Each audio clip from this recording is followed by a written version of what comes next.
This kitten wants you to subscribe to my vlog. Obey this kitten. Do not upset this kitten. Hello and welcome. It's the OGGM, and once again we are taking a look at watching my camera get destroyed by a kitten at the One D&D Round 1 Playtest characters, which I have signed up for. I read it so you don't have to. Okay? Today we're going over the sample backgrounds. Now let's just get this out at the beginning, and I'll probably repeat it at the end. This is not final, okay? I have the D&D Next playtest from 2014. I have the one that came out after that, and the one that came out after that, and I have the 5th edition Player's Handbook. None of them are the same. The 5th edition Player's Handbook looks nothing like the original D&D Next playtest. In fact, the original D&D Next playtest was way better. So this means nothing, right? This means nothing. Do not get upset about this. This is pointless because it will change at least once, if not twice, if not 3 times between now and the end of 2023. So yeah, take whatever this is as just media skirm. Okay? There's going to be surveys, and if the previous surveys are any inclination, they're going to ignore them because they've obviously ignored the previous surveys. Just look at Radiant Citadel. So I don't even know why they bother putting surveys. They're not going to follow them. They're just going to do whatever it is they think they're going to do because they think that's what we want. So yeah, I'm going to review this, and I'll keep reviewing it, but I'm telling you now, I'm betting money this will change. Backgrounds. Okay, first and foremost, these are just ideas. They want you to make your own background as long as it continues to follow this format, which is it gives you some ability scores, it gives you 2 skills, it gives you 1 proficiency. For some reason, your background gives you a language. It gives you a free feat now. There's first level feats. I don't know what that means other than, yeah, that sounds really familiar. In fact, it sounds a lot like, I don't know, 4th edition, Pathfinder 2nd edition, GURPS, which I guess that means there's also higher level feats. Maybe these low level feats unlock the higher level feats. So there's like feat chains like in some superhero games, or I don't know, 4th edition or Pathfinder 2nd edition. Yeah, if you've got 4th edition D&D, and if you've got Pathfinder 2nd edition D&D, if you're one of the few people who have the Marvel Universe playtest, if you have other games that use the idea of feat trees or ability trees, this is going to sound really, really familiar, like borderline plagiarism, okay? So these are suggestions. We're going to go through them. But remember, they want you to make up your own, as long as they're not too broken, okay? Also, they make it very clear that if you had ability bonuses from before, like, before Tasha's, where your race gave you an ability score, or after Tasha's, where you got to choose where to put the bonus, so if you really wanted a dwarf with +2 dex, you now could, well, that's gone. But if you're still using it, you still can. You just can't take the stat bonus from these backgrounds. So if you've already got your +2 to dexterity from someplace else, you can't take the +2 to dexterity from this. Like anybody's going to listen to that. Come on, Wizards of the Coast. Really? Have you ever actually sat at a table with players? You know that we are going to take every bonus we can get and get away with. So if we get +2 to dex from something and our background gives us another +2, we're going to take it and hope you don't notice. Or the DM's just going to go, I don't fucking care, take it. So, yeah, saying, no, don't do it. You know we're going to do it. Come on, Wizards of the Coast. All right. Acolyte. You devoted yourself in service to a temple. For that, you get +2 to wisdom, +1 to intelligence. I'd say +1 to wisdom, no bonuses to intelligence. Sweeping floors does not make you smarter. Or maybe it does. I don't know. I can justify wisdom because, 1, you're around a bunch of books and around a bunch of people and you're learning faith. Yeah. Also, you're learning ways to avoid the responsibility of sweeping the floors, so I could justify that. You get religion as a skill. Yeah. You get insight as a skill. Why? I don't know. I guess because religions know how people are reacting to what they say, I guess. You get the tool proficiency of calligrapher supplies, because I guess they're assuming you copied scrolls. Makes sense. You learn the language of Celestial. Why? Why? If anything, you should learn like ancient languages. When a monk had to translate scrolls, it was usually because A, the scroll was in a different language and they were translating it to the king's English, or B, it was because the scroll was falling apart and the monk had to transfer it to a new format before the old format fell apart. And no point in time would transferring what's written in one scroll to another scroll teach me how to speak to angels. I'm not even sure why angels have a separate language. They're telepathic. So that one makes more sense. And you get the Magic Initiate Divine feat. Because they've changed magic. They've changed magic, at least for now. So if you're somebody who's used to the way magic works, it's changed. But it's backwards compatible. And you get some free stuff. I always love the free stuff from backgrounds. You get a prayer book. You get a set of calligraphy supplies. You get a holy symbol. You get 10 sheets of parchment. You get a priest's robe. And you get a pouch for 3 gold pieces. So the thinking behind that is everybody starts with 50 gold pieces. You can buy stuff, and whatever left over you get to keep in a pouch. So yeah, you could just spend all 50 gold pieces on one thing, I guess, if you're making your own background. But this is suggesting that this is the equipment you got, and whatever was left over equaled a pouch with 3 gold pieces. Okay. Artisan. You worked at an artisan's workshop. Scrubbing floors, mopping the counters, cleaning up, doing basic things. And for that, you get +2 intelligence and +1 charisma. I could justify +1 to intelligence and maybe +1 to dex, but why charisma? You get the investigation skill proficiency. Why? And you get the persuasion skill proficiency. Again, well, I guess if you're selling people stuff, you could need to persuade them to buy your stuff. So I could justify persuasion. But investigation, how does scrubbing the floors in an artist's workshop justify crime solving?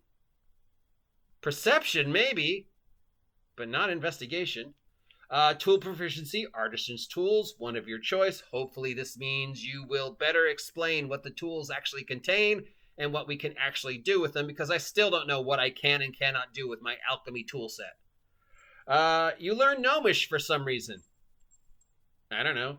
And you get the crafter feat, which lets you make crafts faster, I guess. Yeah, let's look up the crafter feat. Because I guess we're going to have to reference the feats while we're doing this.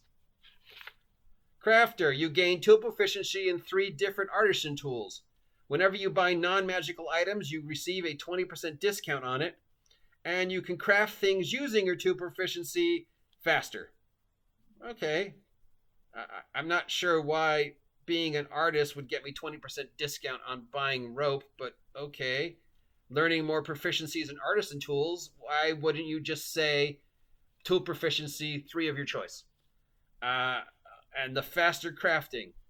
I guess they're just artisan now also means craftsman, so in addition to being an artist, you could also maybe be a blacksmith, I guess. I don't really understand that one.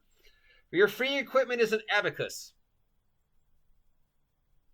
A set of artisan tools based upon the art you chose, a merchant scale, some clothing, and a pouch with 25 gold pieces. Why would I need an abacus? I guess because I ran the store? Why would I even be carrying around a scale into an adventure? Doop doop doop doop. Boom, boom, boom. You never know when I might have to weigh a gold piece. No, that's a heavy, cumbersome, complicated piece of equipment. You would not be leaving your job and going, swipe, I'm taking this scale with me. Okay. Charlatan, professional con man. +2 charisma, +1 dexterity. Totally fine with that. You learn deception and sleight of hand. Again, time with that. Totally fine with that. Your tool proficiency is the forgery kit. Okay, I can justify that. Language is infernal. Why? How is it infernal? It should be another common tongue. You know, I should know English and French. Why? How? I'm not dumb enough to try and pull a con on a demon who is telepathic. No. Why would I know how to speak infernal simply because I'm a pickpocket? And you receive the skilled feat. Okay, let's go to the skilled feat, which basically reads like we couldn't think of a better feat. So skilled. It's a first level feat, and you can choose 3 skills that you don't have proficiency with and gain proficiency. I don't know why that's a feat. Why couldn't you just say, as part of your background, you get deception, sleight of hand, and 3 others of your choice? That's a waste of a feat. Maybe higher level if I wanted to pick up a skill I didn't have, but at first level, just say 3 more of your choice. Plus, you're going to get proficiencies from your class, I assume, still. So, yeah. Oh, yeah, classes aren't in this. You get a costume, a set of fine clothing, a forgery kit, and 15 gold pieces. I don't know. I mean, maybe. Criminal. You were, life of crime. You get +2 to dexterity. Sure. +1 to intelligence. Why? If anything, it'll be +1 to wisdom. You learn sleight of hand and stealth. Perfectly fine with that. You get a set of you learn thieves' tools. As your proficiency, you learn thieves' cant as your bonus language, and you learn alert. So I guess this is if you want to be a criminal but not take rogue. What does alert give us? I know what it used to give us. Who knows what it gives us now? When you roll initiative, you can add your proficiency bonus, so +2. And immediately after your roll, you can swap your initiative with the initiative of one willing ally in the same combat. You can't make the swap if you or the ally is incapacitated. So I guess this means if you're surprised, you can wake somebody else up and go get him, Bruno. Instead of getting the +4 to initiative, you only get +2 to first level, but it goes up. I'm not sure why a criminal would get that, but okay. Equipment, crowbar, fine. Dagger, fine. Pouch, fine. Thieves' tools, fine. Traveler's clothes, fine. 16 gold pieces in the pouch, fine. Cultist. How's a cultist different than an acolyte? They're literally the same thing. Being a cultist gets you +2 to intelligence and +1 to charisma. But being an acolyte gets you +2 to wisdom and +1 to charisma. I mean, intelligence. They're the same thing. They're literally the same thing. A cultist and an acolyte, literally the same thing. The only difference is an acolyte works for an established religion, and a cultist works for a cult. But as soon as that cult becomes an accepted religion, you become an acolyte. You learn Arcana for some reason, and religion. You get a disguise kit for being a cultist, I guess because your cult is secret. You learn Abyssal, so the assumption that all cults are evil and worship demons. And you get Magic Initiate, Arcana. So you learn a spell or 2. Or you have access to the Arcana. Nothing about this one makes sense. You get a bell. You get a set of common clothes. You get a dagger. You get a disguise kit. You get a lamp. Hey, free lamp. You get a robe, and you get a pouch with 19 gold pieces. All right, nothing about this one makes sense. Entertainer, +2 to charisma. +1 to dexterity. Sure. Acrobatics and perform a musical instrument. Fine, yes. Bonus language, Elvish. Why? And feat, musician. How much do you want to bet the musician feat gives you more skills? You gain tool proficiency with 3 magical instruments of your choice, and you get something called Inspiring Song, which allows you to give inspiration to allies. Wow, not bad. So I guess instead of being a bard, if you want to be a bard but you don't want to be a bard, you can take that and get the bardic ability. Wow, that's pretty nice. You get 2 costumes. You get a musical instrument, because all entertainers are musicians. You get perfume. You get a steel mirror, a set of traveler's clothes, and a pouch with 8 gold pieces. Farmer. The only one that probably makes sense. I'm a farmer. I want to leave the farm and adventure. All right, you get +2 to Constitution. Totally justify that. +1 to Wisdom. I can justify that. Animal handling in nature and carpenter tools. Sure, that's fine. Your bonus language is halfling. Why? And your feat is tough. Tough. What does tough give us? Your hit point maximum increases by an amount equal to twice your character level when you gain this feat. Whenever you gain a level thereafter, your hit point maximum increases by additional 2 hit points. Your hit point maximum. So if my hit point maximum is 6, it would become 12 at first level. So I could have a total of 12 hit points at first level. But if I'm rolling a d6,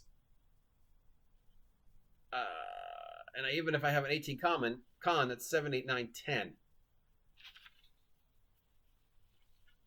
And whenever you gain a level, your hit point maximum increases by an additional 2 hit points. So not your total hit points, so your maximum.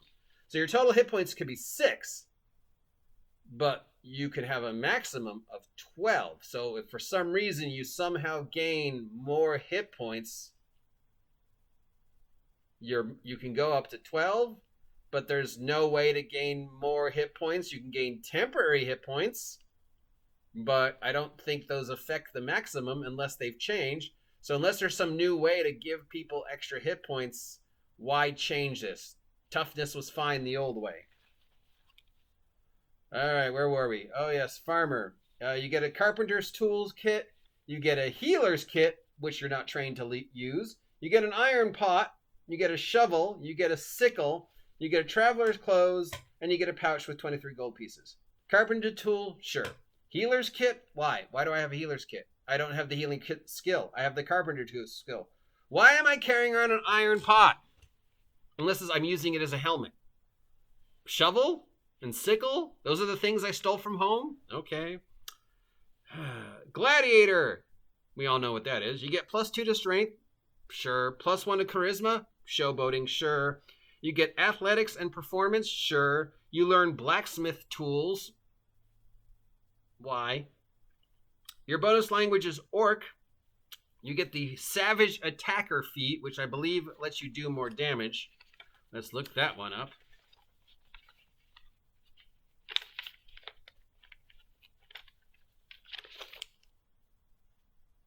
When you take an attack action and hit a target with a weapon, you can roll a weapon's damage dice twice and use either roll against the target. You can only do this once per turn. So once per turn, you can choose how much damage you do. Roll it twice and choose either roll. That seems pretty nice, especially when you stack it with other feats. I guess a gladiator could have that. I don't know. Your equipment is chain. You just have a chain. You're just carrying, I guess you broke free. You get a costume. You get a healer's kit, which you're not trained in. You get 6 javelins. You get blacksmith tools. You get some clothing, and you get a pouch with 15 gold pieces. Guard. +2 to strength, +1 to wisdom. I'd take +1 to constitution. Well, but the guard for perception, so maybe. Skills are athletics and perception. Tool proficiency in gaming set. Your language is dwarvish for some reason. And you get the alert feat, which we almost got over. You get you get 20 crossbow bolts. You get a gaming set. You get a hooded lantern. You get a light crossbow. You get a set of manacles. You get a quiver, a spear, traveler clothes, and 12 gold pieces. Well, for just free stuff, this one has the best so far. Guide. +2 to wisdom, +1 to dexterity. I'd switch that for maybe constitution. You get stealth and survival. I'd probably switch that for like knowledge nature if it's still around. You get cartographer tools, because mapping, sure. You learn giant. Why? Of all the things you're going to encounter in the wilderness that you might need to set up peaceful trade with, giants should be at the bottom of the list. At the top of the list should probably be like elves. And you get the feat Magic Initiate Primal. So basically, because they've changed magic, which we'll go over in a separate one, you can now cast druid spells. Because, yeah, reasons. As a guide, you get 20 arrows, you get a bedroll, you get cartographer tools, you get a fishing tackle, you get a quiver, you get a short bow, you're carrying around a tent, you get some clothes, and you get a pouch with 2 gold pieces. Okay, I have no problem with any of that one. Hermit. You get +2 to wisdom. Okay. +1 to constitution. Sure, I guess because you're living on your own. You get medicine and religion. Maybe. You learn the herbalism kit. You get the bonus language of Sylvan because you, after being out in the wilderness for so long by yourself, you start talking to animals. I actually get that one. And you learn the magic initiate primal because all hermits are studying to be druids. You get a bedroll. You get a book on philosophy. You get a fishing tackle. You get an herbalism kit. You get a lamp. You get 3 flasks of oil. You get a quarterstaff. You get some traveler's clothes, and you get 15 gold pieces. This was not bad for free stuff. Laborer. Guy who carried heavy things. +2 to constitution, +1 to strength. Totally fine with that one. You get athletics and survival. I carry boxes from a warehouse to a boat. Therefore, I know how to survive for extended periods of time in the wilderness. You get mason tools for reasons. Your bonus language is dwarf for reasons. And your bonus feat, which is tough, which makes no sense, and reasons. You get a free bullseye lantern. You get common clothes. You get a hand axe. You get a light hammer. You get mason tools, you get a mess kit, you get 1 flask of oil, you get a shovel, you get a water skin, and you still have a pouch with 15 gold pieces laying around. Not bad for free shit. Noble. +2 to charisma. Yes. +1 to intelligence. No, I'd say +1 to wisdom. You get history and persuasion and a gaming set as your free skills. You know Draconic. Because dragons is the language of royalty, and you get the skilled feat, which lets you take 3 more proficiencies instead of simply saying you get history, persuasion, and 3 more of your choice. You get to waste a feat to do something we could have just written in for no reason. You get a set of fine clothes, you get a gaming set, you get some perfume, you get a signet ring, and you get 24 gold pieces. I would throw in a horse maybe, but okay. Pilgrim. How is a pilgrim different than an acolyte, cultist, or a hermit? I don't know, but it is. As a pilgrim, you get +2 to wisdom and +1 to constitution. You get religion and survival, okay. You get musical instrument, okay. You get the halfling language because the one race who has established that they rarely live home is the race you would most likely have encounters with as you're traveling the road as your pilgrimage. Why not dwarf or another human language? Most of these could just be replaced with another human language or another language. Like, you know English, and because you're a pilgrim on the holy road, you have learned Latin and French. But no. And your bonus feat is healer. What does healer do? I just saw it. Battle medic. You can expand one use of the healer's kit to tend to a creature within 5 feet of you, and that creature can expend 1 of its hit dice and then roll the dice. The creature regains a number of hit points equal to the roll plus your proficiency bonus. So overcomplicated something where you could just go, and as long as they're 5 feet within you, so I guess you just throw it at them. Here, walk it off, you're fine. And you also get healing rerolls. Whenever you roll a dice to determine the number of hit points you restore from it with a spell, you can re-roll a dice if it rolls 1, and you must use the new roll. Is that broken? It's nonsensical, but it's not broken. I'm not sure why a pilgrim would be a healer unless we're basing it upon traveling medics during the plague or something. I don't know. You get a bedroll, you get a healer's kit, you get a holy symbol, you get a musical instrument, you get 2 days of rations, you get travel's clothes, and you have 16 gold pieces left over and a pouch. More rations. I'm a pilgrim. That's literally what I'm doing. All right, sage, which is different than hermit. You get +2 to intelligence and +1 to wisdom. Maybe, I can understand increasing strength, constitution, dex, wisdom, even charisma. But intelligence is always the hard one because it's not like you get smarter. It's just that you get to learn more shit. Your book learning gets better, so that's replaced with more skills. You get Arcana and History. You get the Calligrapher supplies. For some reason, you speak Elvish. If anybody who should be speaking Draconic, it's sages. And you learn Magic Initiate Arcane, because while you're studying the machinations of the universe and researching the ancient prophecies of, Calliope, or studying the ancient writings of Shakespeare, you've also picked up a little magic. You get a history book, you get calligrapher supplies, you get 8 sheets of paper, not 10. You get a quarterstaff, you get a robe, and you get 8 gold pieces, because all sages are wizards. Okay. Sailor! +2 to dexterity. Totally fine with that. +1 to wisdom. Why? Perception, I guess? You get acrobatics and perception. You get navigator's tool. You learn how to speak primordial. Hold on. It's soda time.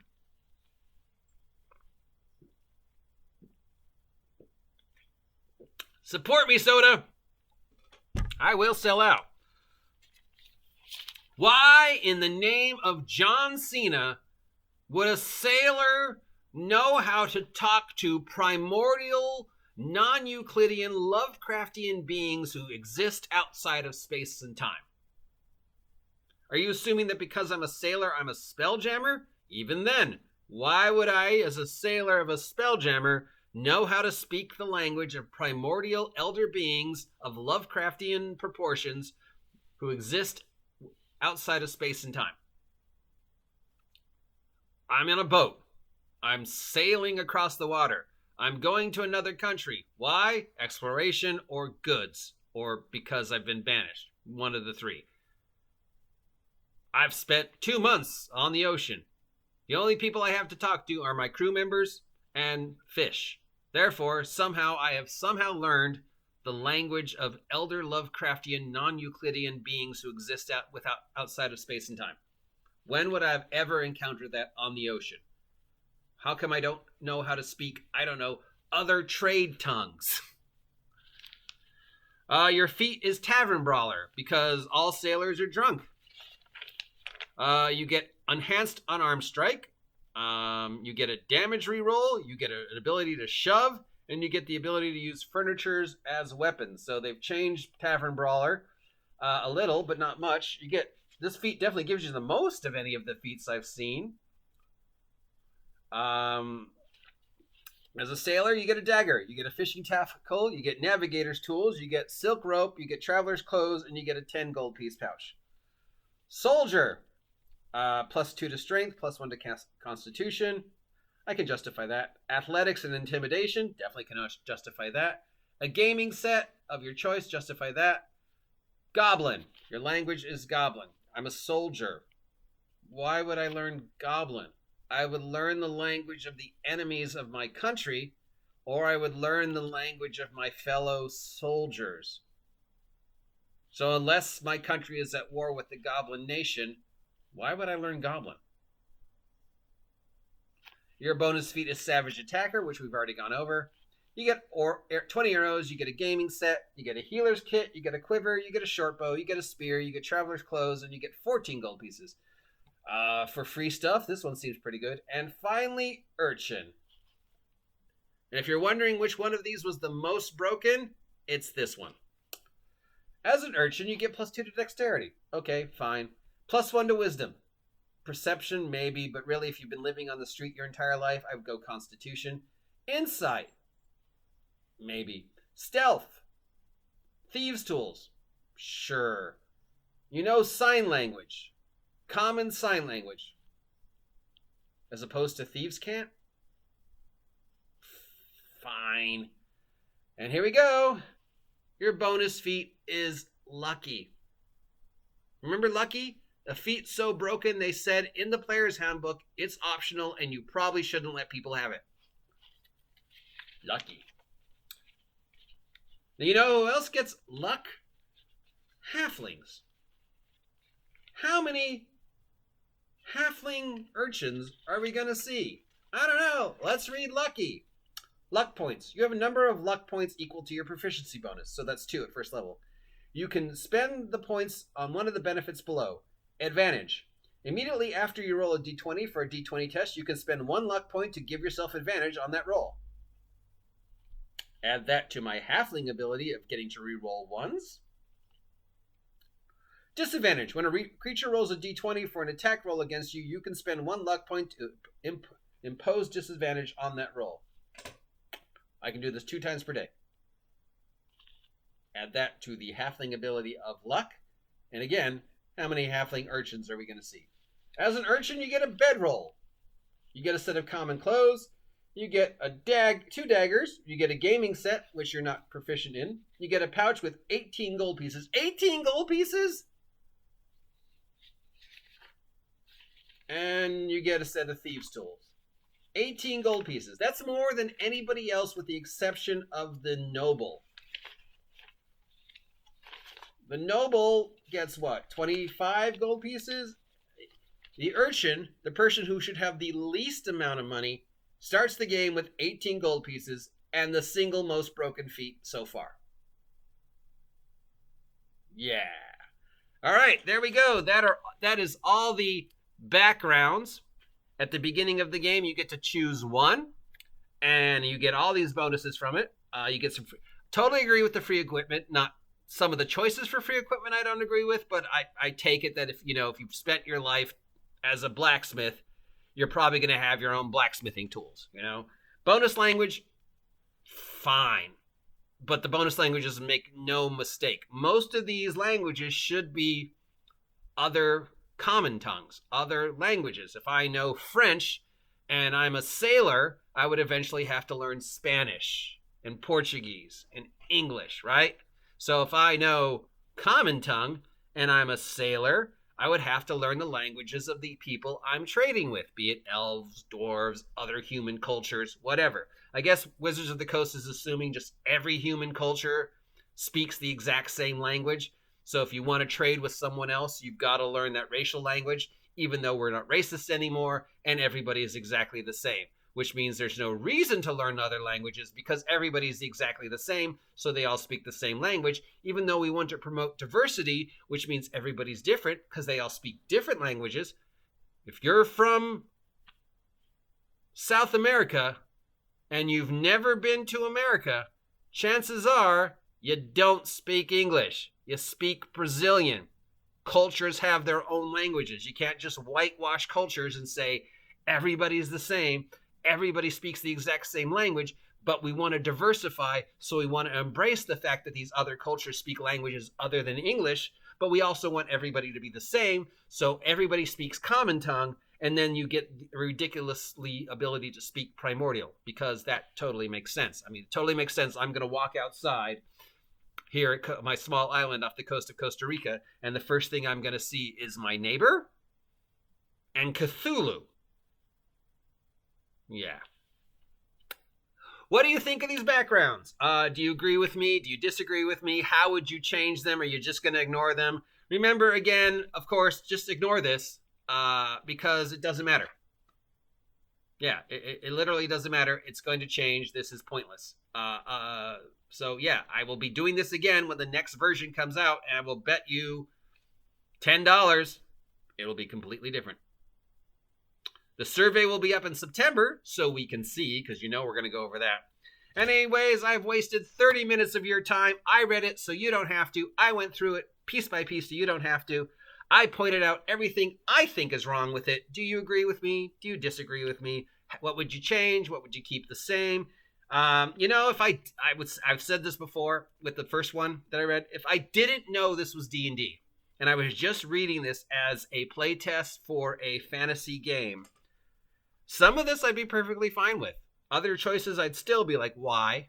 But, a lot of this I'd be perfectly fine with if I didn't know this was D&D, But since I do know it's D&D, that just gives me more, and I do know what Wizards of the Coast is preaching, that just gives me more ammunition to find things wrong with it. Plus, I'm a sarcastic asshole.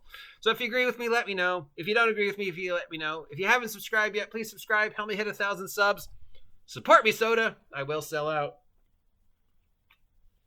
Till then, I am Ben, your OGGM, your grumpy guide to all the tabletop role-playing game news, weather, and general internet nonsense, saying stay safe, stay sane through the One D&D Edition Wars, and get off my land.